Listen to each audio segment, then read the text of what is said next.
చిరునవ్వు,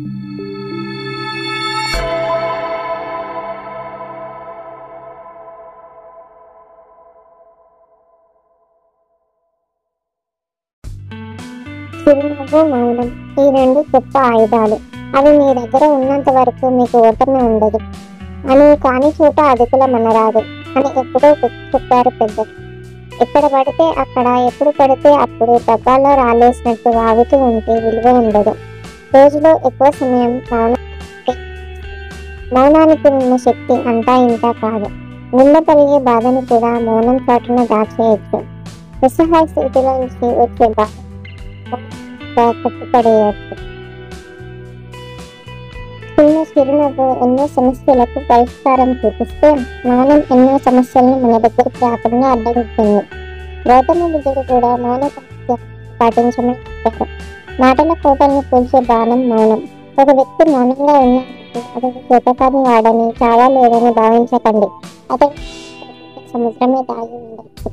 కొన్నిసార్లు వాదించి బాధపడే కన్నా మౌనంగా ఉండడమే మంచిది. అయితే ఏ సమయంలో మాట్లాడాలి, ఏ సమయంలో మౌనంగా తెలుసుకోవాల్సిన అవసరం ఉంది. ఒక విషయం గురించి తెలియకపోతే మాట్లాడకుండా ఉండడం మౌనం. ఒకవేళ ఆ విషయం గురించి తెలిసినా అనవసర సందర్భాల్లో మాట్లాడకుండా తెలిసి తెలియక అనవసరంగా వాడడం మూర్ఖత్వం. బదులు దొరకని ఎన్నో ప్రశ్నలకు సైతం మౌనం బదులు ఇవ్వగలదు. మీ జీవితం ప్రశాంతంగా ఉండాలంటే మౌనాన్ని సాధన చేయండి. గొప్ప గొప్ప ఆలోచనలు మౌనంగా ఉన్నప్పుడు రూపుదాల్చుకుంటాయి. గొప్పతనం అంటే ఎంతో సాధించడం, సంపాదించడం మాత్రమే కాదు, మన మాటల వల్ల లేదా మన చేతుల వల్ల ఎవరిని బాధ పెట్టకుండా ఉండకుండా చూసుకోవాలి. కాబట్టి మన మాటలపై అదుపు సాధించాలంటే ముందుగా మౌనాన్ని ఆశ్రయించాలి. మౌనం గొప్పతనం ప్రాచీన కాలం నుంచి ప్రతి ఒక్కరికి తెలుసు.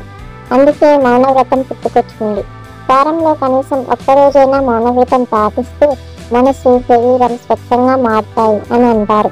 అందుకే మౌనవ్రతాన్ని ఆచరణలోనికి తీసుకువచ్చారు.